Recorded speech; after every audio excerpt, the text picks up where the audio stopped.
La polémique ne s'essouffle pas. Depuis quelques semaines, Pierre Palmade est en proie à un nouveau scandale. En effet, cela fait plus de 2 mois qu'une vidéo du comédien datant du 25 juin circule sur Internet. Sur les images, on le voit profiter d'une soirée au sein de l'Ultra Club, une discothèque basée dans la préfecture girondine, où il s'est installé à la suite de son implication dans un grave accident de la route, alors qu'il était sous l'emprise de la drogue, sur la D372 au niveau de Villiers-en-Bière, dans le sud de la Seine-et-Marne. À la vue de ces images, nombreux sont les internautes à avoir été interloqués.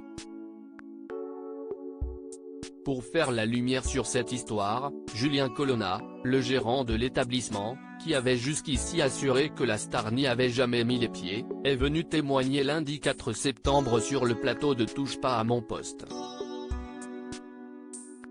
Le lendemain matin, quand je me suis levé, j'avais 98 appels de journalistes.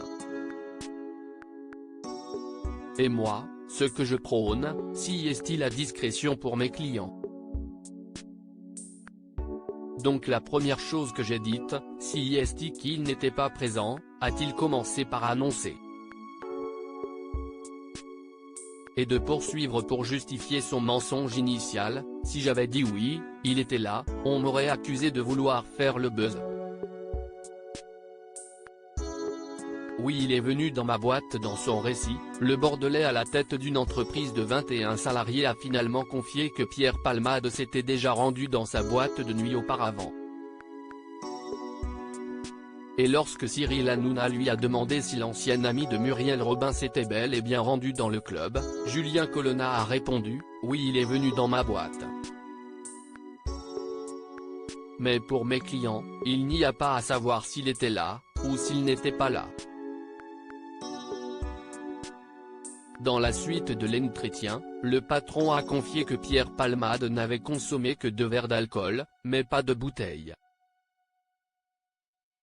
Après l'avoir accompagné à la sortie de l'établissement, ce dernier a pu attester que l'humoriste était rentré chez lui en taxi.